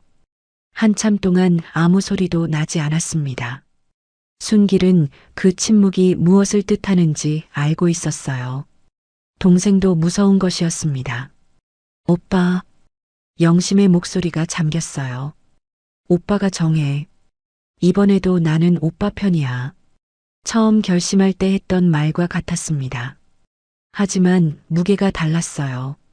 그때는 무대에 서느냐 마느냐의 선택이었습니다. 지금은 목소리를 걸고 무대에 서느냐의 선택이었어요. 영심은 그 차이를 알고 있었습니다. 알면서도 같은 말을 한 것이었어요. 오빠가 어떤 선택을 하든 옆에 있겠다는 뜻이었습니다. 그래서 더 이상 말하지 않았어요. 전화를 끊고 순길은 벽에 걸린 옥분이 사진 앞에 섰습니다. 사진 속 옥분이는 늘 그렇듯 웃고 있었어요. 이 사진은 둘이 결혼하고 얼마 안 됐을 때 찍은 것이었습니다. 옥분이가 가장 환하게 웃고 있던 날이었어요. 순길이 입을 열었습니다. 옥분아, 마지막으로 한 번만 부를게. 목소리가 갈라졌어요. 성대가 찢어지듯 아팠지만 멈추지 않았습니다. 영영 못 부르게 되어도 좋아. 당신이 들으라고 부르는 거야. 당신이 듣고 싶어 했던 그 노래를 마지막으로 한 번만 부를게. 옥분이 사진은 아무 말 없이 웃고 있었습니다. 하지만 순길에게는 그 웃음이 대답처럼 느껴졌어요. 괜찮다고, 부르라고, 당신 노래를 기다리고 있다고 말하는 것 같았습니다. 영심이 전해줬던 옥분이의 유언이 다시 가슴 안에서 울렸어요. 나는 당신 노래 들으며 살았어요. 나 없어도 누군가한테 꼭 다시 불러줘요. 순길은 사진에서 눈을 떼지 못한 채 한참을 서 있었어요. 그리고 천천히 고개를 끄덕였습니다. 결승에 나간다. 목소리가 부서져도 나간다. 50년 전에는 빼앗겼지만 이번에는 스스로 선택하는 것이었어요. 시우를 지킬 수 있는 방법도 하나뿐이었습니다. 옥분이에게 약속을 지킬 수 있는 방법도요. 순길이길을 멈추지 않는 방법도 같았어요. 마지막 무대에 서는 것이었어요. 옆방에서 시우의 잠꼬대가 들렸습니다. 할아버지 하고 부르는 소리였어요. 순길은 시우가 자고 있는 방으로 갔습니다. 이불을 덮어주며 작은 손을 잡았어요. 차갑지 않았습니다. 따뜻했어요. 2년 전 그 밤 풀숲에서 꽉 쥐고 있던 손이 지금은 편하게 펴져 있었습니다. 순길은 그 손을 오래 잡고 있었어요. 그리고 나직하게 말했죠. 시우야, 할아버지가 마지막으로 한 번만 노래할게. 그거 끝나면 다 괜찮아질 거야. 목소리가 이미 갈라지고 있었어요. 내일이면 결승이었습니다. 50년 전에 빼앗긴 무대가 기다리고 있었어요. 그리고 그 무대 위에는 50년 동안 숨어있던 진실도 함께 기다리고 있었습니다. 드디어 결승 무대 당일이었습니다. 대기실에서 순길은 거울 앞에 서 있었어요. 거울 속에는 수의 근무복을 입은 75세 노인이 서 있었죠. 등이 굽어 있었어요. 주름이 깊었죠. 다른 참가자들은 무대 의상을 차려입고 머리를 손질하고 있었습니다. 화려한 옷 사이에서 순길의 수의복만 색이 발에 있었어요. 스태프가 다가와 말했습니다. 할아버지, 의상 준비해 드릴까요? 이게 제 옷입니다. 이걸 입고 나가겠어요. 스태프가 잠시 멈칫했지만 더 이상 말하지 않았죠. 순길은 근무복 단추를 하나하나 잠갔어요. 50년을 이 옷을 입고 살아왔습니다. 숨기고 싶었던 적도 있었어요. 딸이 부끄러워했던 옷이기도 했죠. 결혼식에 오지 말라고 했던 이유가 바로 이 옷이었습니다. 하지만 오늘만큼은 이 옷이 자기 자신이었어요. 이 옷을 입고 정문에 섰습니다. 급식 반찬을 챙겨 시우에게 밥을 차렸어요. 새벽마다 작은 발을 감싸줬죠. 이 옷이 순길의 50년이었습니다. 무대 뒤 복도를 걸었어요. 심장이 갈비뼈를 두드리고 있었습니다. 발걸음 하나하나가 무거웠어요. 복도 끝에서 무대의 웅성거림이 들려왔죠. 수천 명의 소리가 벽을 타고 진동하고 있었습니다. 순길은 잠시 멈춰 섰어요. 50년 전 이 복도와 비슷한 곳을 걸었습니다. 그때는 돌아오지 못했어요. 오늘은 끝까지 걸어나갈 생각이었죠. 드디어 순길의 이름이 불렸어요. 그는 천천히 걸어나갔습니다. 조명이 한꺼번에 쏟아졌어요. 눈이 부셨습니다. 객석에 수천 명이 앉아 있었어요. 카메라 렌즈가 반짝였죠. 순길이 무대 한가운데에 선 순간 객석이 술렁였습니다. 저 할아버지 아니야? 운동장 영상에 나왔던. 맞아, 학교 수의 할아버지. 여기저기서 수군거리는 소리가 퍼졌어요. 휴대폰을 꺼내드는 사람도 있었습니다. 그런데 곧 웅성거림의 톤이 바뀌었어요. 순길의 옷을 본 것이었습니다. 근데 수의복 입고 나온 거야? 결승 무대에 근무복이라니. 심사위원석에서 한 심사위원이 마이크를 켰어요. 오순길 참가자, 혹시 의상 준비가 안 되신 건가요? 객석에서 낮은 웃음이 새어나왔습니다. 순길은 심사위원을 올려다봤어요. 그리고 마이크를 천천히 입 가까이 가져갔습니다. 안녕하세요. 오순길입니다. 학교 수의복을 입은 건 숨기고 싶지 않아서입니다. 50년 동안 이 옷을 입고 살았어요.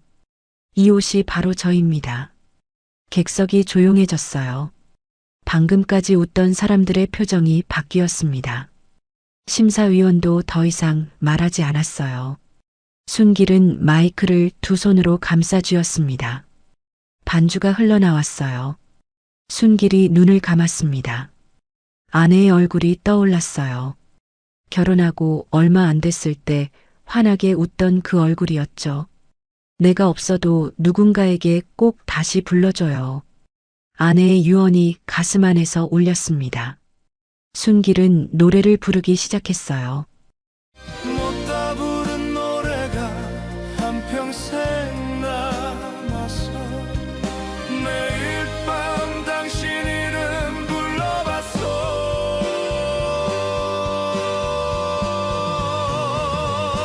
이 목소리 다 달아 사라지는 날에도 웃으며 부를 거요. 고마웠어 당신. 목소리가 거칠었습니다. 젊은 시절의 맑은 소리는 어디에도 없었어요. 하지만 그 안에 50년의 무게가 실려 있었죠. 심사위원들이 펜을 내려놓고 집중하기 시작했습니다. 2절에서 성대가 찢어지는 것 같았어요. 통증이 목구멍 깊은 곳에서 치밀어 올랐습니다. 순길은 이를 악물었어요. 객석 중간쯤에서 한 남자가 안경을 벗고 눈가를 닦았습니다. 그 옆에서도 고개를 숙이는 사람이 보였어요. 소리 없이 울고 있었습니다. 바로 그 순간 소리가 끊겼습니다. 순길이 마이크를 쥔 채 고개를 숙였어요. 객석이 숨을 멈췄습니다. 수천 명이 앉아 있었지만 기침 소리 하나 나지 않았어요. 심사위원석에서도 아무도 움직이지 않았죠. 땀이 이마를 타고 흘러내렸어요. 무대 조명이 순길의 수의복 위에 떨어지고 있었죠. 몇 초가 지났습니다. 순길이 고개를 들었습니다. 그리고 다시 부르기 시작했습니다. 갈라지고 금이 간 목소리였어요. 음정이 흔들렸죠. 하지만 그 소리 안에 마음이 담겨 있었어요. 객석 앞줄에서 한 사람이 일어섰습니다. 그 옆에서도 일어났어요. 뒷줄에서 박수 소리가 터져 나왔습니다. 기립박수가 파도처럼 객석 전체로 번져나갔어요. 마지막 음이 사라진 뒤에도 박수는 그치지 않았어요. 50년 전에는 이 자리에서 야유가 쏟아졌습니다. 같은 모양의 객석이었어요. 같은 조명이었죠. 그때는 마이크를 잡고 아무 소리도 내지 못했습니다. 지금은 부서지는 목소리로 끝까지 불렀어요. 50년이라는 시간이 그 차이를 만든 것이었습니다. 순길은 무대 위에서 고개를 숙여 인사했어요. 다리가 풀리고 있었습니다. 하지만 서 있었어요. 심사위원 소감 시간이 왔습니다. 첫 번째 심사위원이 말했어요. 오늘 제가 들은 건 노래가 아니었습니다. 한 사람의 인생이었어요. 두 번째 심사위원이 눈가를 닦으며 말했습니다. 이런 무대는 처음입니다. 세 번째 심사위원이 짧게 고개를 숙였어요. 그리고 승일의 차례가 왔습니다. 승일은 마이크를 잡은 채 한참 동안 아무 말도 하지 않았어요. 테이블 위에 놓인 점수판에 손이 가지 않았습니다. 카메라가 승일의 얼굴을 비추고 있었어요. 객석이 웅성거리기 시작했죠. 옆 심사위원이 승일을 쳐다봤습니다. 승일의 눈앞에 두 개의 장면이 겹쳐졌어요. 50년 전 서울 변두리 하숙방이었어요. 난방도 안 되는 방에서 라면 하나를 반으로 나눠 끓이던 밤이었죠. 그때의 웃음이 아직도 승일의 기억 안에 남아 있었어요. 하지만 50년 전의 승일은 대기실 순길의 컵에 약물을 넣었습니다. 라면을 나눠 먹던 연습생 동기의 목소리를 앗아간 것이었어요. 그 기억이 50년 동안 승일의 안에 살아 있었습니다.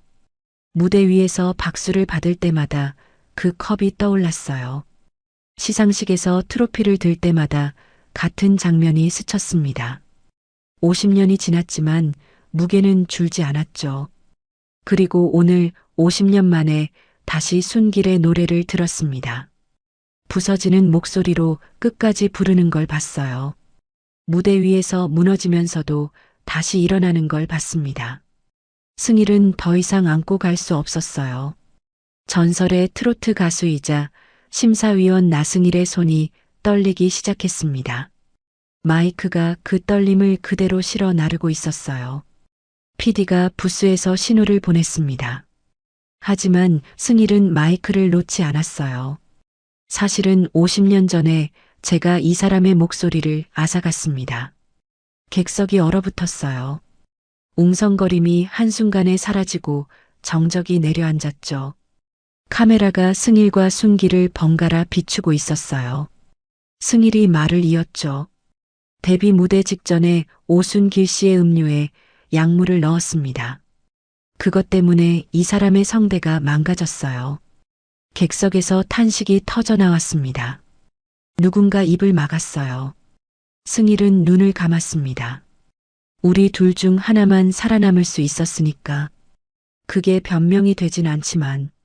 그래서 저의 전 재산을 오순길 씨에게 드리려 합니다. 객석이 술렁였어요.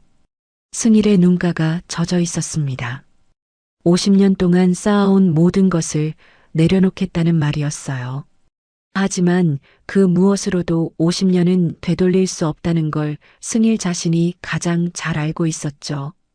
순길은 무대 위에서 승일을 올려다보고 있었어요. 50년 동안 확인하고 싶지 않았던 진실이었습니다. 알고 있었어요.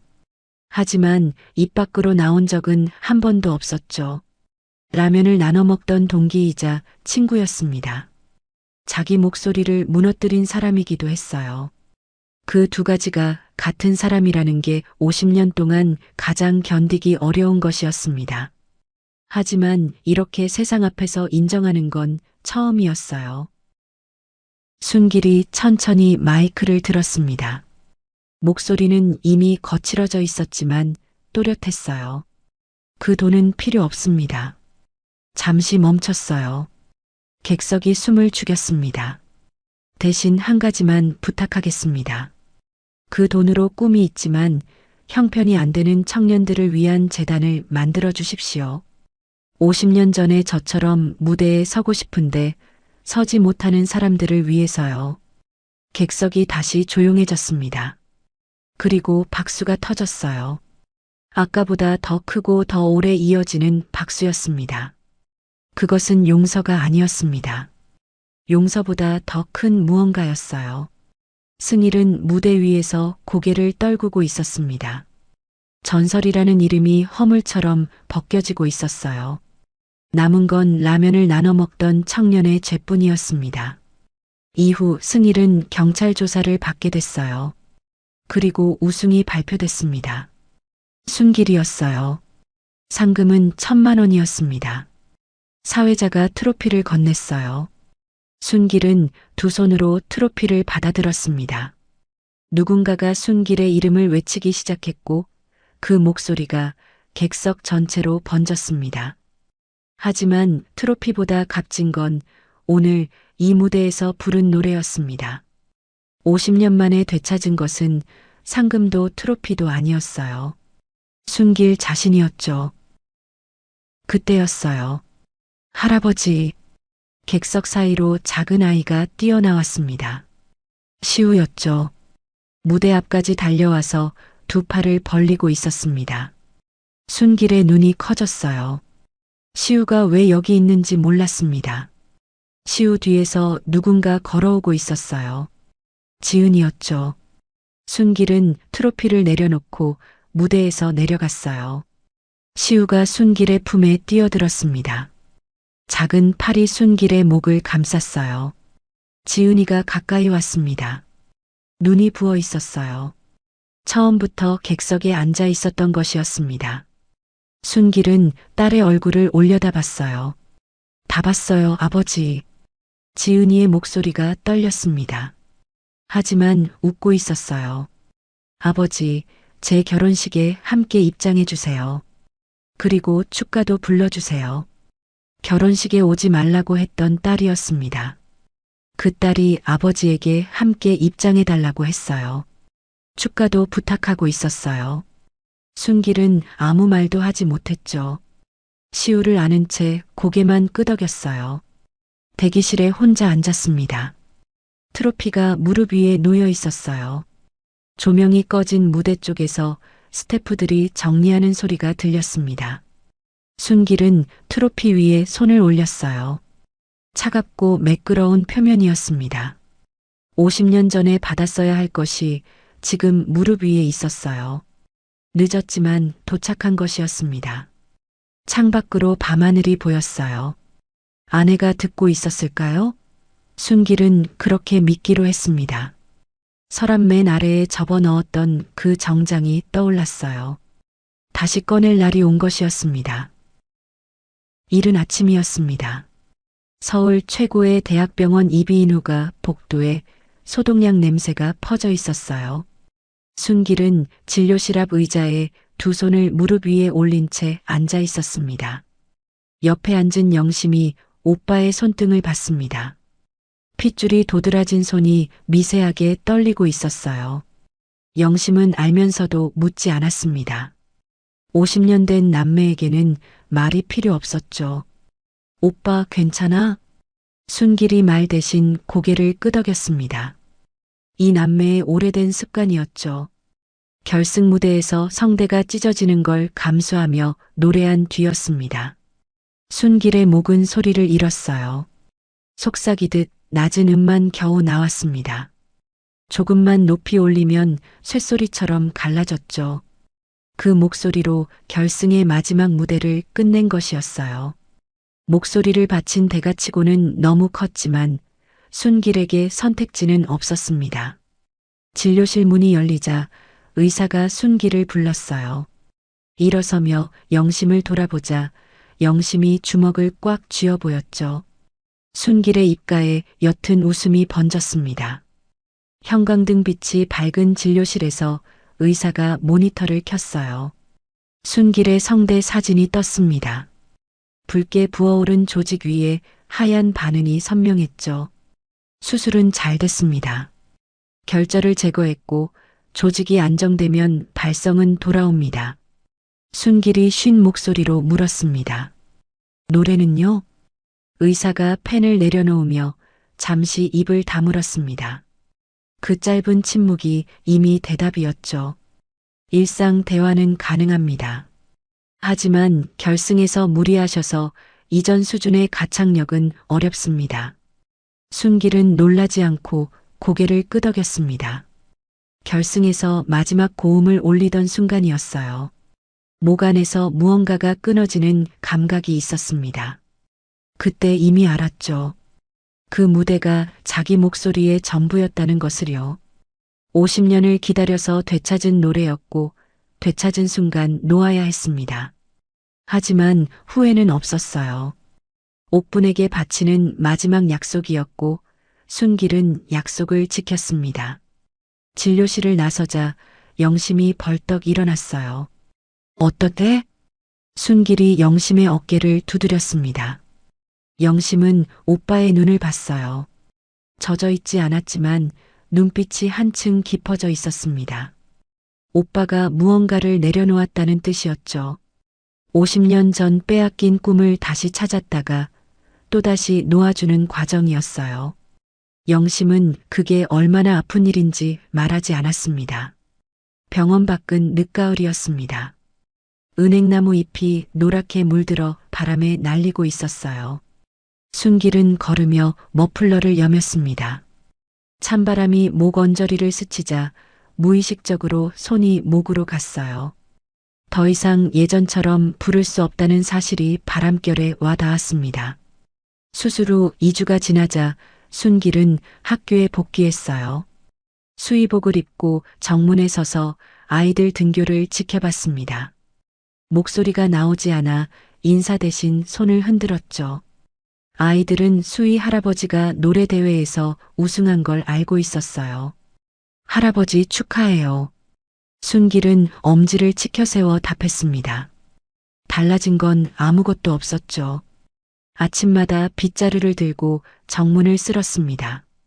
점심에는 시우와 나란히 급식을 먹었어요.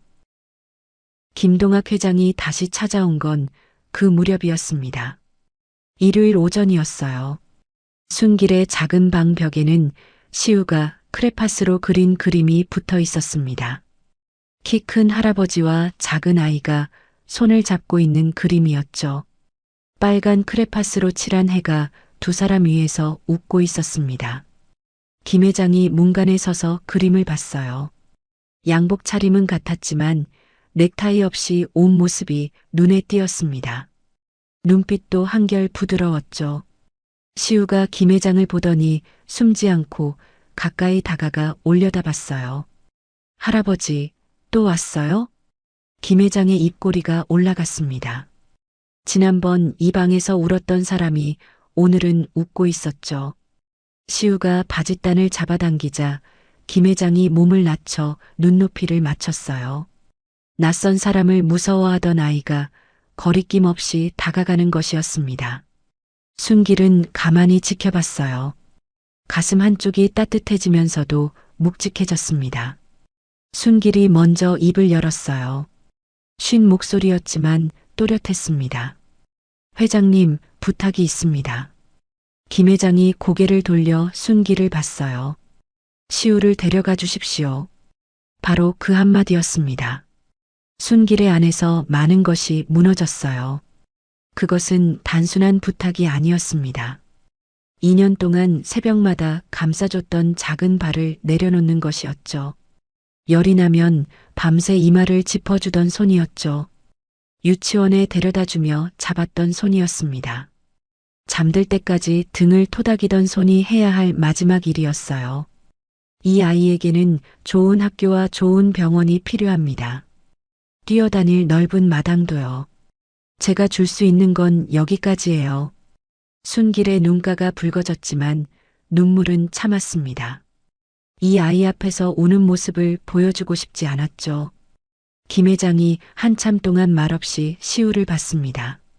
순길의 무릎에 기대앉은 아이의 등을 검버섯 핀 거친 손이 천천히 쓸어내리고 있었죠. 오순길 씨. 김 회장이 낮은 목소리로 입을 열었어요. 데려가는 게 아닙니다. 같이 키우는 겁니다. 순길이 김 회장을 봤어요.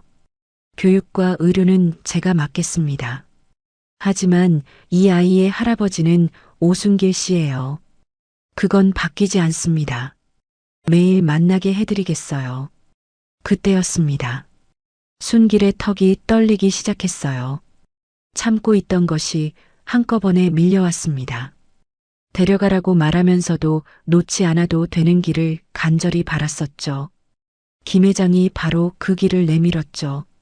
붙잡는 게 사랑의 전부가 아니라고 다짐했었습니다. 하지만 놓지 않아도 된다는 말이 그 다짐을 허물었죠. 순길이 고개를 숙인 채 한참을 말하지 못했어요.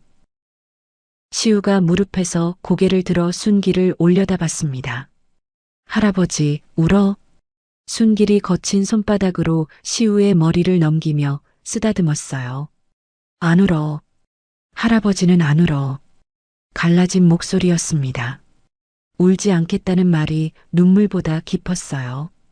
김 회장이 일어서며 한 가지를 더 꺼냈습니다. 나승일 씨 전 재산으로 설립하는 재단에 제가 100억을 보태겠습니다. 꿈이 있는데 형편이 안 되는 청년들을 위한 순길재단이에요. 순길이 고개를 저었어요. 제 이름은 빼주십시오. 순길재단이 아니라 누구라도 쓸 수 있는 재단이면 됩니다. 김 회장은 더 말하지 않고 고개를 끄덕였습니다. 말이 필요 없는 순간이었어요. 두 사람 사이에 놓인 건 계약서가 아니라 한 아이를 향한 같은 마음이었죠. 시우가 김 회장의 저택으로 간 뒤에도 유치원이 끝나면 매일 순길의 집으로 왔어요. 운전기사가 데려다 줬습니다. 현관문이 열리자마자 시우가 뛰어들어왔죠. 할아버지. 순길이 안아 올리자 예전보다 무거워진 몸이 느껴졌습니다. 키도 조금 컸습니다. 하지만 순길의 목을 꼭 붙잡는 힘은 2년 전 풀숲에서 처음 안았을 때와 같았어요. 넓은 저택에 새 장난감도 있었지만 매일 돌아오는 곳은 이 좁은 방이었습니다. 이곳이 시우의 진짜 집이었죠. 저녁이면 영심이 가져다 준 반찬으로 밥상을 차렸어요.